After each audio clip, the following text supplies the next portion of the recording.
Boa tarde, gente. Bom dia, boa noite, no seu horário que você está assistindo esse vídeo. Mas eu espero que você esteja bem. E hoje é a nossa última classe.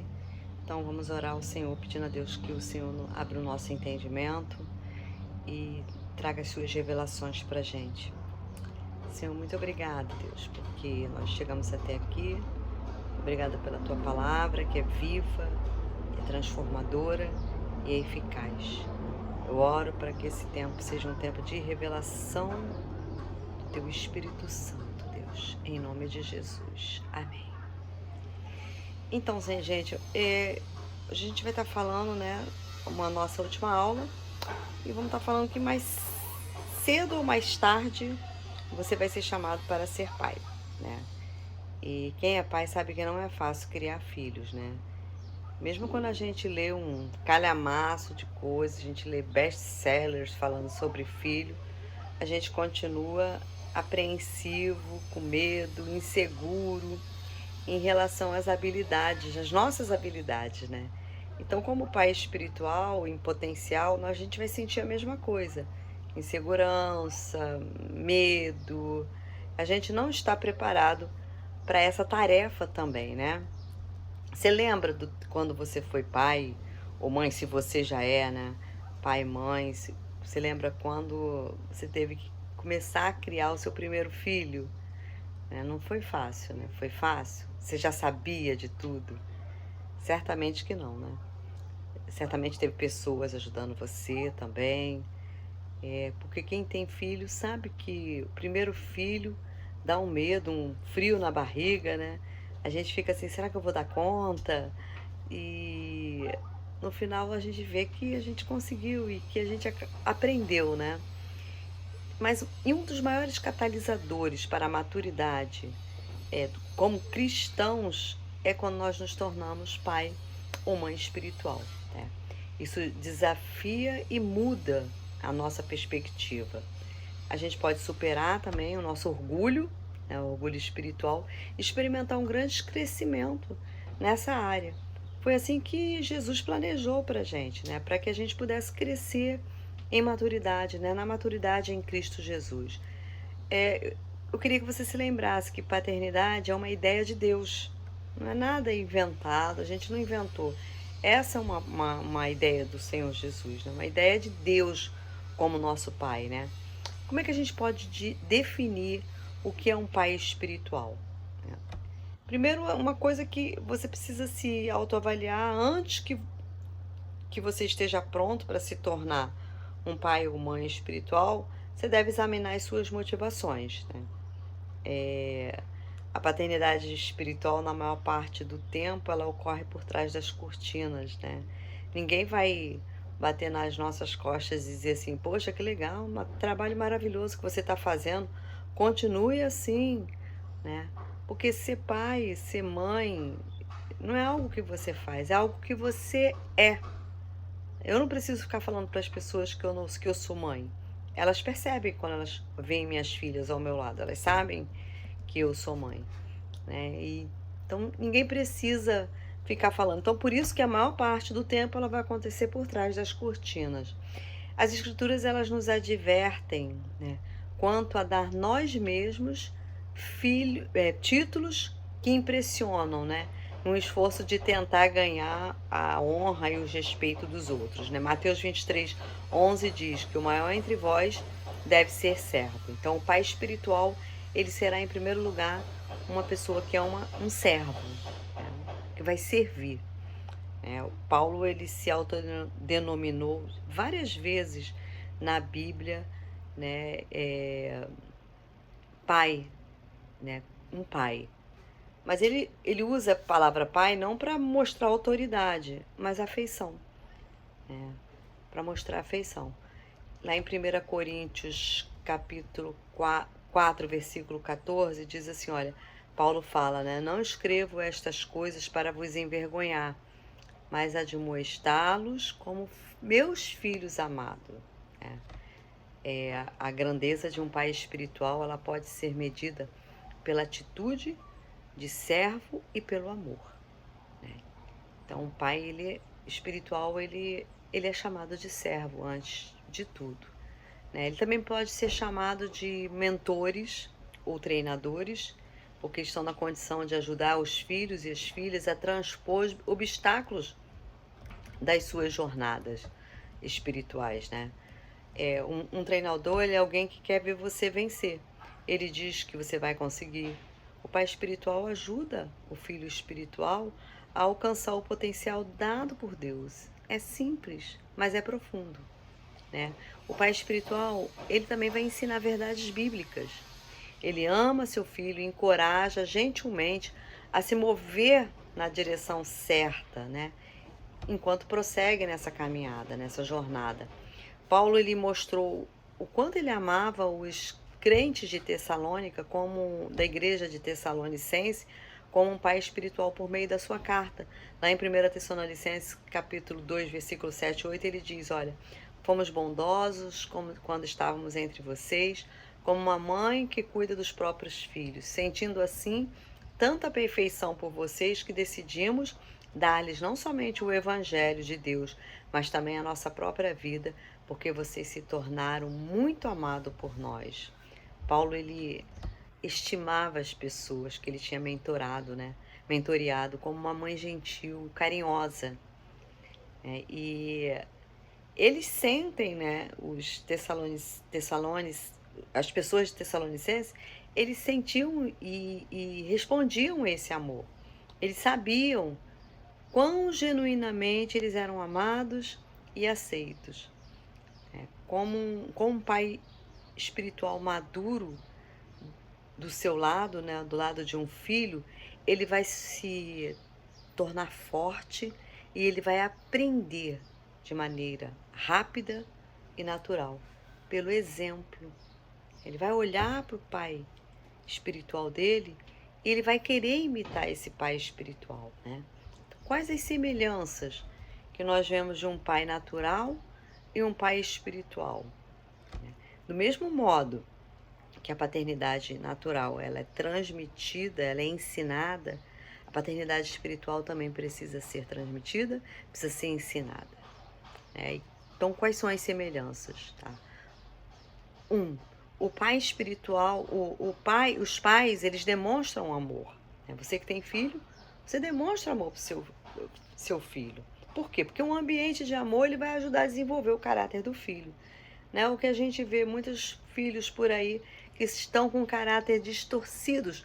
Por quê? Porque não receberam o amor que deveriam receber dos seus pais. Então, são crianças, são jovens com traumas, né, com uma série de problemas. Por quê? Porque o caráter deles não foi desenvolvido, porque eles não foram criados num ambiente de amor. Então, pais demonstram amor. Pais treinam a disciplina, né? Esse é um papel fundamental em conduzir e orientar os filhos, né? Em atividades e atitudes que vão prepará-los para uma vida bem-sucedida. Filhos sem disciplina, né?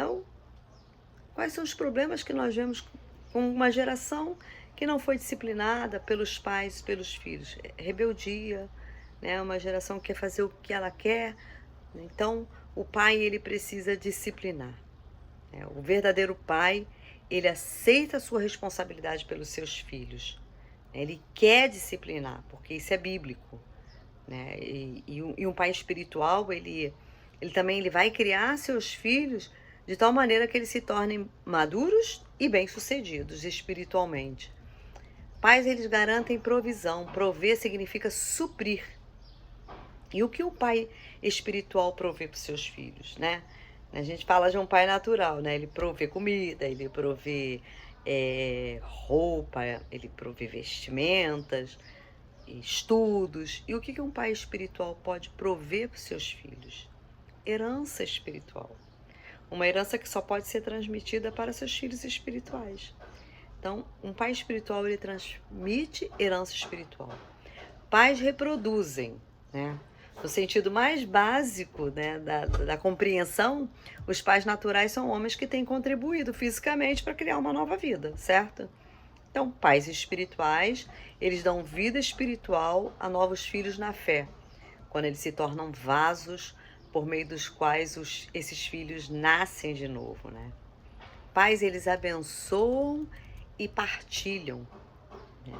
Muitos pais sabem como amar, sustentar, treinar seus filhos, mas muitos não têm a habilidade que tinham os apóstolos, né? Os grandes apóstolos da igreja primitiva, ou seja, partilhar, transmitir bênçãos espirituais. Lá em Efésios 1:3 diz: Bendito seja Deus e Pai de nosso Senhor Jesus Cristo, o qual nos abençoou com todas as bênçãos espirituais nos lugares celestiais em Cristo Jesus. Pais espirituais, eles têm estado com Jesus. O pai espiritual, ele não precisa ser um gigante espiritual para treinar outros. Ninguém é um produto acabado. Então ele não precisa ser, eu preciso saber muito, eu preciso entender muito de Bíblia, não. Todos nós estamos aprendendo a viver em obediência a Deus, né? E crescer na maravilhosa graça de Jesus. Todos nós estamos em processo, né? O que realmente importa é o nosso coração e quem habita nele. A chave é, a gente tem estado com Jesus, né? Se você tem estado com Jesus, se você tem caminhado com Jesus, você está apto para ser um pai espiritual. Mas eu não sei muito de Bíblia, eu não conheço muito da Bíblia, mas você quer, sabe? Você quer viver em obediência, você quer aprender, então você está apto. Você pode ser um pai espiritual. Você quer ser um exemplo, se você, sabe, você quer ser uma pessoa que faça a diferença, você está apto para ser um pai espiritual. Pedro e João, eles não tinham formação acadêmica, né? Eles não sabiam muita coisa.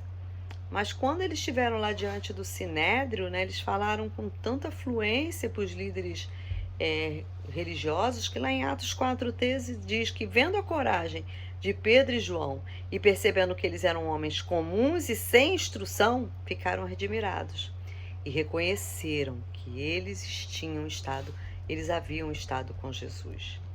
Deus vai usar pessoas comuns e vai transformá-las.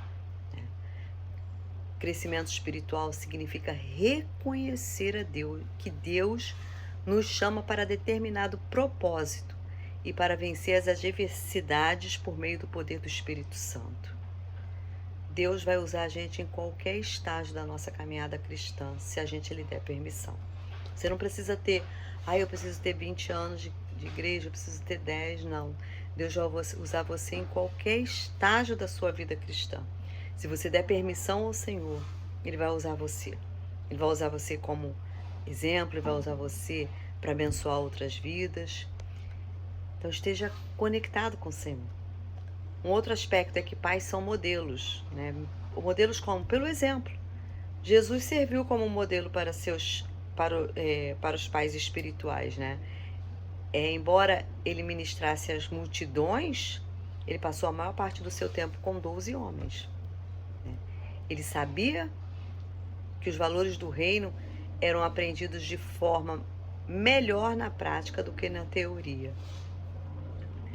Então ele treinou esses homens espiritualmente para que eles estivessem preparados para treinar outros. Então o que ele fez com os discípulos? Coisas simples, né? Ele não fez...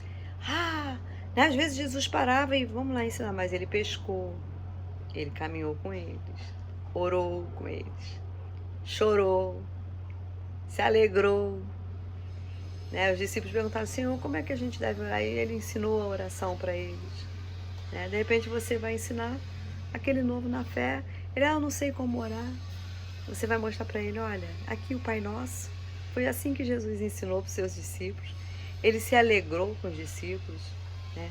E o que aconteceu mais tarde? Esses discípulos foram pais de muitas outras pessoas no reino de Deus. Então esses homens, eles se tornaram pais espirituais. No livro de Colossenses, Paulo mostra como ele foi um pai espiritual para Epáfras, né? Ele se colocou à disposição dele em tempos de necessidade. Provavelmente Epáfras se tornou cristão nessa circunstância e levou o evangelho para Colossos. Por causa do seu relacionamento com quem? Com Paulo. Epáfras tinha liberdade de ir a Roma para pedir conselho para Paulo, né? E acerca dos erros, né, que estavam ameaçando a igreja, né? Como resposta, o que aconteceu? Paulo escreveu sua carta para a igreja como um pai que se importava profundamente, né? Porque ele sentiu uma grande responsabilidade por aquelas pessoas por meio do seu relacionamento com Epáfras. Lá em Colossenses 1, versículo 7 e 8, o que diz? Paulo fala, né? Como vocês aprenderam de Epáfras, nosso amado conservo, que para vós é um fiel ministro de Cristo, o qual nos declarou também o vosso amor no Espírito. Então, Paulo, ele assumiu essa paternidade, né, espiritual, né? Pais modelam a paternidade espiritual e perpetuam um legado por meio de seus filhos, à medida que os filhos aprendem a ser pais para outros dentro do reino. É simples. Um outro aspecto é que pais são um exemplo. Para crescer em Deus, as pessoas precisam de alguém que fale as suas vidas. A gente precisa ser exemplo. Hebreus 13:7 diz assim, ó, lembrai-vos dos vossos líderes, vossos pastores, que vos falaram a palavra de Deus, a fé dos quais imitais, atentando para a sua maneira de viver. Então, o que está acontecendo ali? Hebreus está falando, né? O autor de Hebreus está falando para a gente, olha, lembre-se dos líderes que falavam a palavra de Deus, olhem para a sua maneira de viver. Muitas pessoas dizem assim, ó, não olha para mim não, olha para Jesus. Isso é uma mentira do diabo. As pessoas precisam olhar para você e ver Jesus em você. Será que as pessoas podem olhar para a gente e ver Jesus na gente? Ver o Espírito Santo fluindo através da gente? Né? A palavra de Deus diz que a gente precisa ser exemplo para outras pessoas. A gente precisa fazer essa diferença. Paulo foi um exemplo na piedade, na verdade, a quem ele servia. E as pessoas tinham prazer em imitá-los. Isso iniciou um legado de paternidade espiritual. As pessoas precisam olhar para a gente e dizer assim, não, eu quero ser como você. Não, eu gostaria de ser como a Isolda, eu gostaria de ser como a Joana, eu gostaria de ser como a Lúcia, como a Mariana, né? As pessoas precisam olhar para a gente e querer ser igual a gente, imitar a nossa maneira de viver. Em 1 Tessalonicenses 2:11, Paulo lembra a igreja que ele foi um exemplo como pai, exortando, consolando e tratando cada crente como um pai trata seus filhos. Então, um aspecto importante da paternidade espiritual é dar exemplo que os outros possam imitar e reproduzir. Será que as pessoas podem olhar para a gente e imitar e reproduzir a nossa maneira de viver, a nossa maneira de falar, a nossa maneira de se vestir, a nossa maneira de se nos comportarmos diante da sociedade? Né? Será que as pessoas que caminham com a gente, elas podem olhar para a gente e imitar a gente? E querer reproduzir o que a gente faz? Um outro aspecto importante é que pais, eles dão aos filhos um sentido de importância. Né? Um dos alvos de um pai é empenhar-se em desenvolver valor próprio saudável em seu filho. Né? Nós, seres humanos, a gente precisa ser notado, apreciado, amado, como somos. Se queremos ter um sentimento de significado. Né? Pais espirituais, eles transmitem também de identidade, segurança, autoestima, valor, propósito. Né? Porque é isso que a gente precisa, né, transmitir. Nós que somos pais naturais, a gente quer transmitir aos nossos filhos, né, para que eles tenham uma autoestima boa. Né? Ninguém quer transmitir para o seu filho, né, que ele tem uma autoestima ruim, não. Que ele tem uma autoestima boa, né? Um significado, um sentimento de significado, né? Que ele se sinta amado. Então, o pai espiritual, ele vai fazer a mesma coisa. Ele vai fortalecer o seu filho na fé. Pais, eles veem potencial. A responsabilidade de um pai e uma mãe é reconhecer os traços não desenvolvidos no seu filho. Né? Quantas vezes, né, quem é mãe, quem é pai, sabe que às vezes o filho tá se achando ninguém, eu não vou conseguir. E a gente vai lá e não, você vai conseguir sim. Não, você vai conseguir em nome de Jesus. E vai lá, ora pelo filho, né? Impõe as mãos, ministra sobre a vida dele e diz para ele, não, você é capaz, você consegue. Esse é o papel da gente como pai natural. E o pai espiritual, ele vai fazer isso também, né? Ele vai reconhecer os traços não desenvolvidos do seu filho espiritual. O que aconteceu com Jesus, né? E com Pedro? Jesus mudou o nome de Simão para o nome de Pedro, que significa rocha. Né? Mas Pedro não agiu como uma rocha sólida, estável, né? Quando ele dormiu no Getsemane, quando ele negou Jesus 3 vezes. Mas Jesus conhecia o coração de Pedro, né? Mais tarde, o que aconteceu com Pedro? Ele de fato se tornou o quê? Uma rocha que Jesus havia predito, né? Embora os pais não tenham como predizer o futuro dos filhos, eles podem ajudá-los a traçar metas e ajudá-los a usar e a desenvolver os seus dons, né?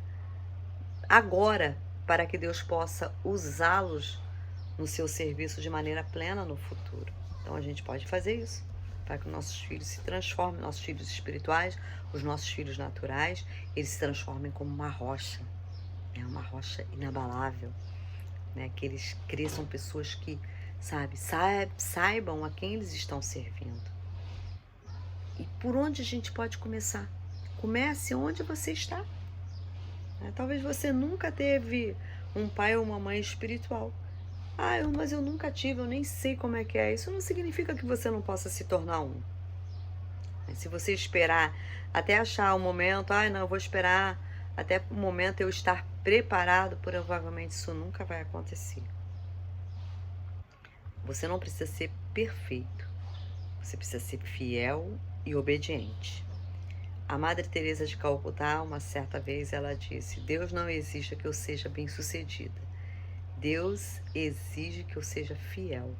Quando eu estiver diante de Deus, os resultados não importam. O que importa é a fidelidade. Então, o Senhor está colocando no coração de cristãos maduros da nossa geração de serem pais e mães espirituais para a próxima geração. O relacionamento entre o jovem e o adulto é a chave do reino. O Senhor quer unir o jovem e o maduro, ligá-los um ao outro e ao seu Deus, e a ensiná-los a construir o seu reino juntos. Por isso a gente precisa de boa vontade e disponibilidade. Nós precisamos de tempo e uma dose generosa da graça de Deus para que a gente possa exercer esse ministério. Então a minha oração e o meu desafio para você é que você comece agora. Comece de onde você está. Comece com pequenas coisas. Comece com pequenos projetos. Comece orando por alguém. Quem é aquela pessoa que você poderia se empenhar em ajudá-la a crescer espiritualmente? Nós temos tantas pessoas nas células, né? Tantas pessoas que estão ao nosso redor, que precisam da gente, que precisam de pais e mães espirituais, que precisam de pessoas maduras, que precisam de pessoas para caminhar ao seu lado. O Senhor pode contar contigo para ser essa pessoa, né? Meu desafio é que a gente olhe para Jesus e entenda o que Ele quer para a igreja dele nesse tempo. Porque certamente esse é um tempo em que o Senhor está chamando a sua igreja para um propósito maior. E para isso nós precisamos preparar a próxima geração, né? Uma geração que vai fazer diferença na geração deles. Amém, queridos?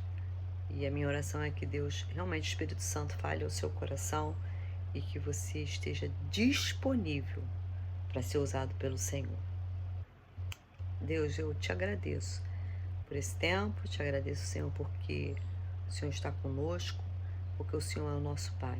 Eu oro para que o teu Espírito fale conosco, em nome de Jesus. Amém. Deus abençoe.